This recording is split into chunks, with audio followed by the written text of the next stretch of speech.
Hello বন্ধুরা, সবাই কেমন আছো? আশা করছি সবাই খুব ভালো আছো আর আমিও খুব ভালো আছি। Welcome back to my channel.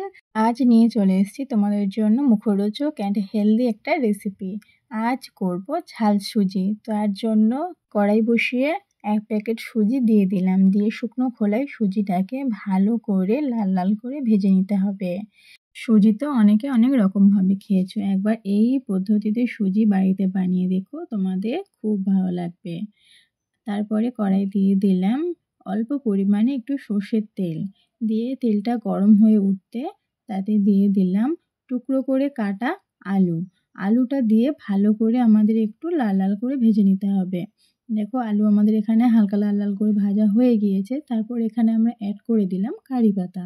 কারি পাতা আলুটাকে ভালো করে ভেজে নেওয়ার পর একটা তেজপাতা টুকরো করে আমি এখানে অ্যাড করেছি।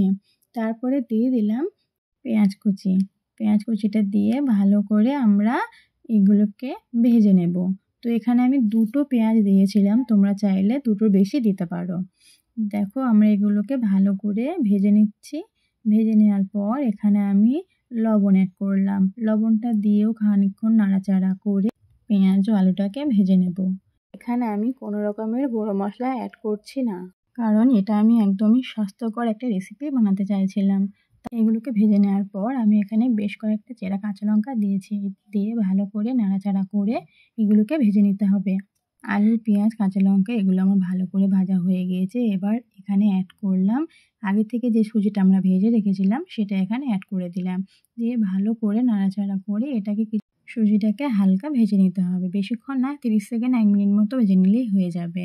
তারপরে এখানে আমরা অ্যাড করলাম জল। জলটা পরিমাপ অনুযায়ী দেবে, তোমাদের সুজিটাও হয়ে যাবে, সুজিটা হবে একদম ঝরঝরে। সেই মাপ অনুযায়ী তোমরা এখানে জলটা অ্যাড করবে। তো আমার এখানে জল অ্যাড করা হয়ে গেছে। এবার এখানে আমি অ্যাড করলাম কাজু এবং কিশমিশ।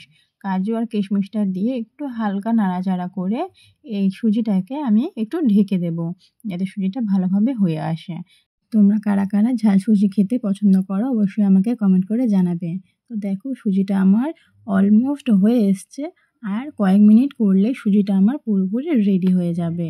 যারা যারা ঝাল সুজি খেতে একদমই পছন্দ করো না, তারা আমার এই রেসিপিটা দেখে বাড়িতে অবশ্যই একবার ট্রাই করে দেখো, তোমাদের ভালো লাগবে। তো আমার এই মুখরোচক স্বাস্থ্যকর ঝাল সুজির রেসিপিটা তোমাদের কেমন লাগলো অবশ্যই আমাকে কমেন্ট করে জানাবে। আর ভিডিওটা ভালো লাগলে লাইক, কমেন্ট, শেয়ার করে দিও। আর নতুন বন্ধু হলে চ্যানেলটিকে সাবস্ক্রাইব করে আমার পাশে থেকো। আর বাড়িতে অবশ্যই রেসিপিটা ট্রাই করবে তোমরা, তোমাদের ভালো লাগবে। তোমরা ভালো থেকো, সুস্থ থেকো। টাটা বন্ধুরা।